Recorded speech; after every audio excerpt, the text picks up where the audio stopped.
नमस्कार. मी श्रीधर जोशी. आपण पाहतात व्हिडिओ चॅनल कर्मचारी व अधिकारी मित्र. बंधुभगिनींनो, आज मंगळवार दिनांक 28 एप्रिल 2026 आणि हा व्हिडिओ आहे व्हिडिओ क्रमांक 534. या व्हिडिओद्वारे मी 10 प्रश्नांना उत्तर देणार आहे. या प्रश्नांच्या व्यतिरिक्त काही प्रश्न माझ्याकडे आलेले आहेत. त्या प्रश्नांची उत्तरं पुढच्या आठवड्यात प्रसारित केलेल्या व्हिडिओमध्ये दिली जातील. चला प्रश्नांची उत्तरं देण्यास सुरुवात करतो. पहिला प्रश्न आहे, हे कर्मचारी असं म्हणतात, हे डिसेंबर 2025मध्येच निवृत्त झाले.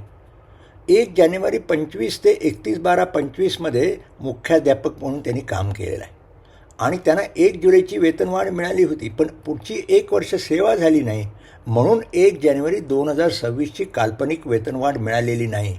हे बरोबर आहे का? आणि काल्पनिक वेतनवाढ मिळण्यासाठी काय करावं?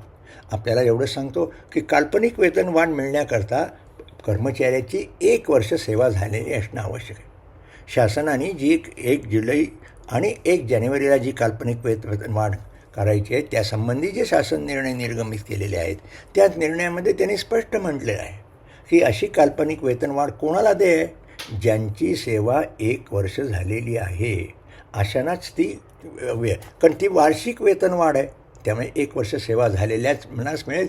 त्यामुळे आपली जर 1 वर्ष, कारण मुख्याध्यापकपदी आपली 1 वर्ष सेवा झालेली नाही आहे आणि त्यामुळे साहजिकच आपल्याला 1 जानेवारी 2026ची काल्पनिक वेतनवाढ मिळणार नाही.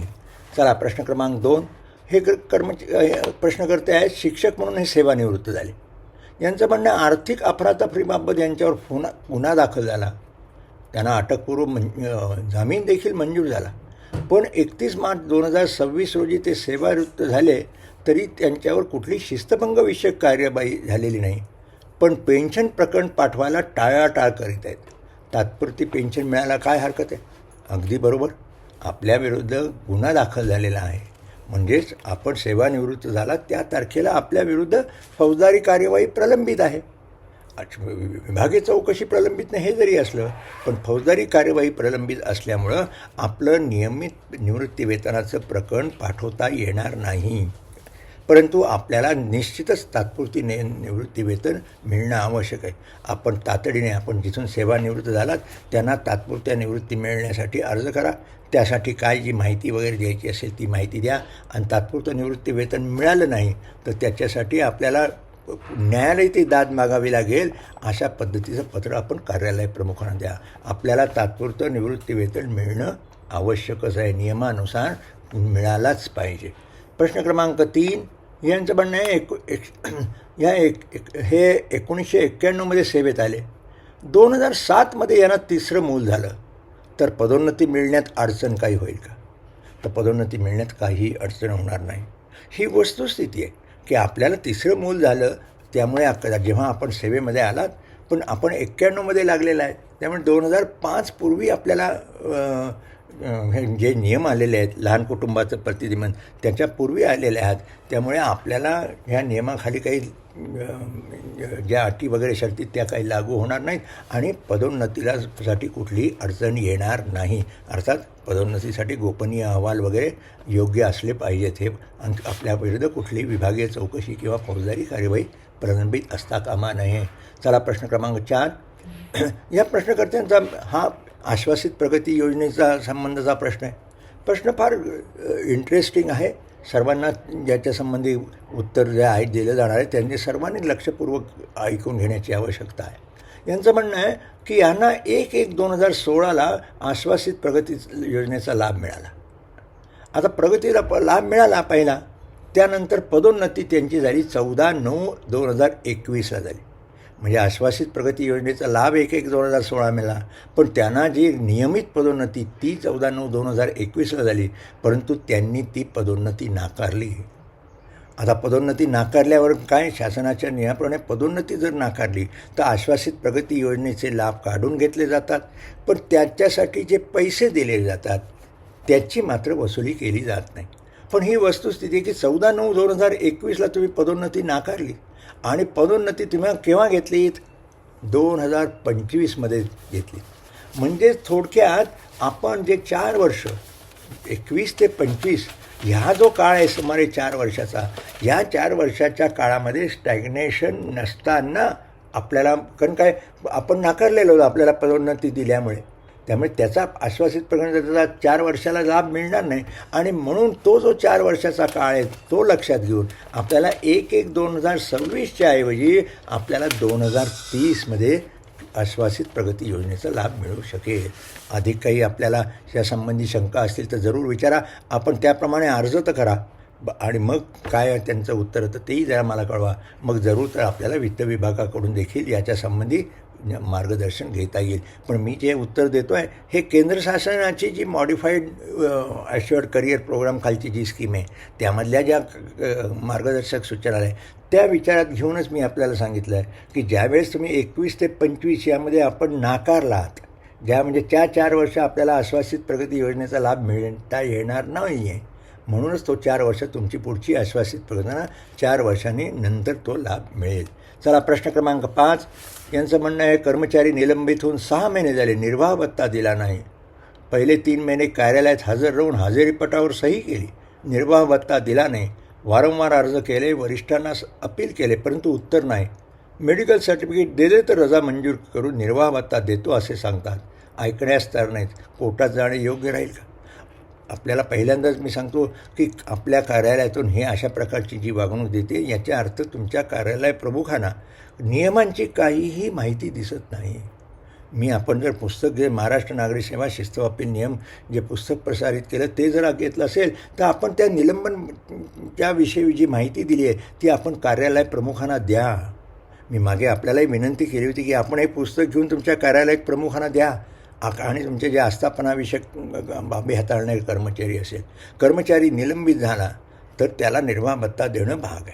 आता निर्वाह भत्ता देण्याकरता 2 गोष्टीचे अटीचं दिलं पाहिजे की आपण ज्या ठिकाणी आपलं मुख्यालय ठेवलं त्या ठिकाणी मुख्यालय हजर राहिलं पाहिजे आणि आपण कुठली नोकरी करत नाही अशा 2 बाबींच्या पद्धतीचं प्रमाणपत्र दिलं की निर्वाह भत्ता देणं बंधनकारक आहे. तो आपल्याला दिला जात नाही, तो अन्याय आणि दुर्दैव असं की अपीलीय अधिकारी किंवा वरिष्ठ अधिकारी याची नोंद घेत नाही.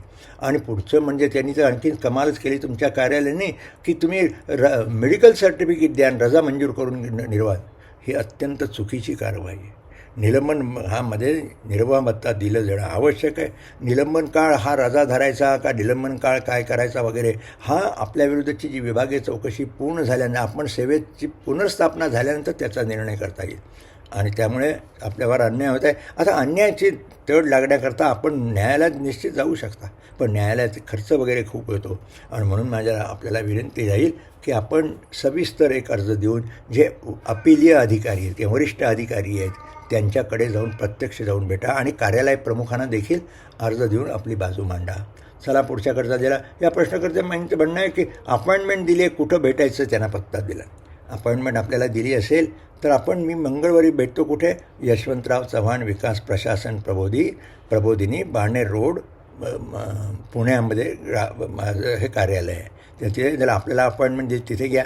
अन्यथा जर आपल्याला नेमका पत्ता पाहिजे असेल जिथून अपॉइंटमेंट घेतली त्या दूरध्वनीवर फोन करा. तिथला दूरध्वनी क्रमांक आहे 020225608163 आणि मग तिथे अपॉइंटमेंट घेतल्या दिवशी जरूर या.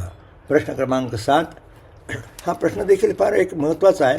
हे 5/3/2026 यांनी हे शिल्पनिर्देश म्हणजे क्राफ्ट इन्स्ट्रक्टर होते ITI करमाळामध्ये. तिथून त्यांनी कार्यमुक्त झाले आणि नॅव्हल डाकवाड मुंबई येथे 6/3/2026 ते रुजू झालेले आहेत आणि आता पण त्यांना वैयक्तिक कारणामुळे त्यांना नव्या पदाचा राजीनामा देऊ इच्छितात. तर त्यांचं म्हणणं की इकडे तुम्हाला परत घेतलं जाऊ शकेल का? तर पहिल्यांदा आपण इकडे जे गेलेले आहात परत म्हणजे ज्या ठिकाणी क्राफ्ट इन्स्ट्रक्टर होता तिथे आपण काय दिलेलं आहे? आपण राजीनामा काही दिलेला नाही, आपल्याला कार्यमुक्त केलेलं आहे आणि त्यामुळे आपल्याला परत इकडे घेणं आवश्यक म्हणजे गेलं पाहिजे.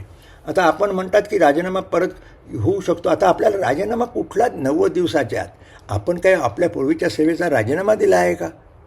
ते काही कळत नाही. आणि तुमच्या मेलवरून आणि तुम्ही केव्हा सेवेत लागलेला आहात? आपल्याला त्यांनी जे म्हटलेलं आहे की तुम्हाला परत घेता येत नाही कारण तुम्ही अस्थायी कर्मचारी आहात.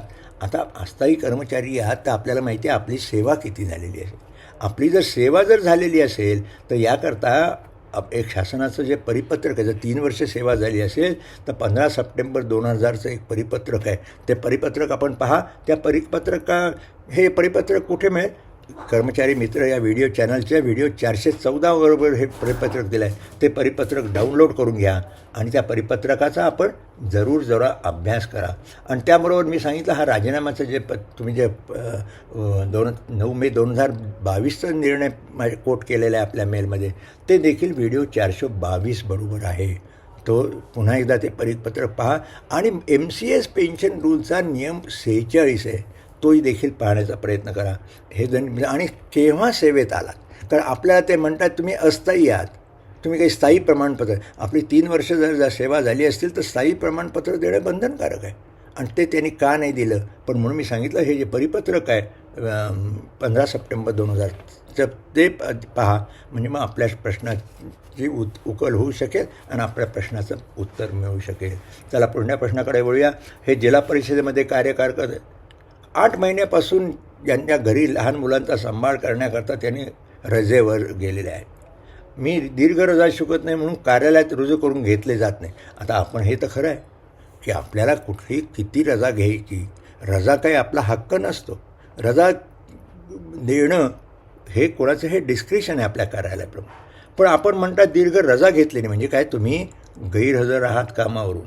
आता तुम्हाला कामावरून जेव्हा तुम्ही हे जर केलात आणि तुमच्याविरुद्ध वेतन कपात केलेली आहे, ती वेतन कपात नसेल केलेली, आपल्याला पगार दिला गेला नसेल, कारण आपण जो गैरहजेरीचा काळ आहे तो ठरवल्याशिवाय काही तुम्हाला त्याच्या वेतन वगैरे मिळणार नाही.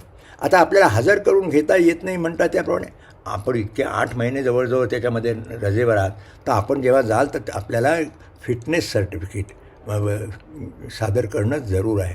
आणि त्यामुळे आपण जेव्हा तिथे जाऊन आपण कुठल्या कॅटेगरीचे आहेत मला कल्पना नाही, पण आपण ड वर्गाचे असाल तर त्या ठिकाणी आपण एक फिटनेस सर्टिफिकेट घ्या आणि ते शक्यतो सिव्हिल सर्जन यांच्याकडून घेऊन तेच करून आपल्या कार्यालयात हजर राहण्यासाठी द्या. किंवा कार्यालय देखील आपण जेव्हा त्यांच्याकडे लेखी अर्ज द्या की मी आता हजर होऊ इच्छितो तर मला घ्या, तर ते कार्यालयच आपल्याला फिटनेस सर्टिफिकेट आणण्याकरता सूचना देतील. त्यामुळे मी सांगतो त्याप्रमाणे आपण एक अर्ज घेऊन जिल्हा परिषद जिथे कार्यरत होतात तिथे जा की मी आज हजर व्हायला आलेलो आहे, तर त्या सूचना देतील की फिटनेस सर्टिफिकेट आणा, त्याप्रमाणे फिटनेस सर्टिफिकेट द्या. चला पुढच्या प्रश्नाकडे या प्रश्नकर्त्या बाईंचं म्हणणं आहे की या एका कंपनीमध्ये मे 2022 ते जुलै 2025मध्ये त्यांनी 3 वर्ष काम केलं, तर यांना ग्रॅच्युइटी मिळेल का असा प्रश्न आहे. तर ह्या कंपनीमध्ये जेव्हा काम करतात यांना पेमेंट ऑफ ग्रॅच्युइटी ॲक्ट लागू आहे. पण त्यामध्ये अशी कंडिशन आहे, त्या कर्मचाऱ्याची जेव्हा 5 वर्ष कमीत कमी सेवा झाली तरच त्याला ग्रॅच्युइटी म्हणजे सेवा उपदान मिळू शकतं. आपली 5 वर्ष सेवा झाली नसल्यामुळे आपल्याला ग्रॅच्युइटी देय नाही, ग्रॅच्युइटी मिळणार नाही. तर पुढच्या प्रश्नाकडे या प्रश्नकर्त्यांचं म्हणणं आहे, यांना पाहिजे होतं की आपल्याला माहिती आहे की MCS कंडक्ट रूल वर्तणूक नियमाप्रमाणे आपण जे कर्मचारी असतात तेव्हा जेव्हा तुम्ही एखादी इमोवल प्रॉपर्टी खरेदी करता तेव्हा इमोवल प्रॉपर्टी करता जी ॲथॉरिटी आहे म्हणजे कार्यालय प्रमुख असतील, विभाग प्रमुख असतील, त्यांच्याकडून आपल्याला परमिशन घेणं आवश्यक असतं. आता परमिशन या प्रश्नकर्त्यांचं म्हणणं परमिशन काही घेतलेली नाही. आता परमिशन नाही घेतलेली हा निश्चित वर्तणूक नियमाचा भंग झाला आणि वर्तणूक नियमाचा भंग झाला त्यामुळे आपल्यावर कारवाई होऊ शकते.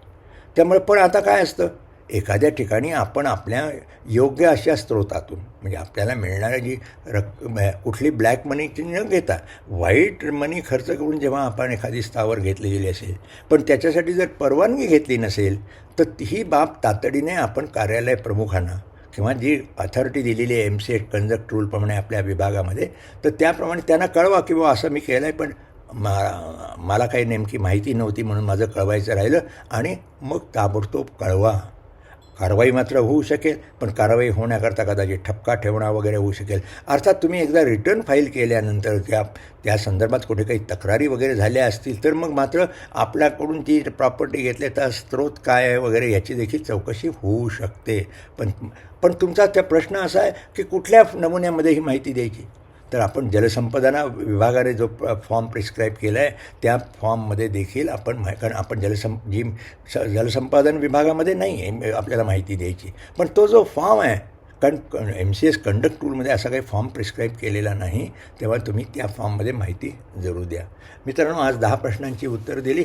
आता मगाशी मी सांगितलेल्या उर्वरित प्रश्नांची उत्तरं पुढच्या व्हिडिओमध्ये. आता इथेच थांबतो. व्हिडिओ आवडला तर लाईक करा, शेअर करा, इतरांना फॉरवर्ड करा. आणि हो, या चॅनलला सबस्क्राईब केलं नसेल तर आपण जरूर सबस्क्राईब करा आणि आपल्या मित्रांना देखील सबस्क्राईब करा. या चॅनलवरून व्हिडिओ प्रसारित केले जातात. त्या व्हिडिओमधून अत्यंत उपयुक्त अशी माहिती आपल्याला दिली जाते आणि आपल्याला माहितीच आहे की या चॅनलवर कुठल्याही प्रकारची जाहिरात दिली नाही. असो, येथेच थांबतो. पुन्हा आपण भेटू पुढच्या आठवड्यात. नमस्कार.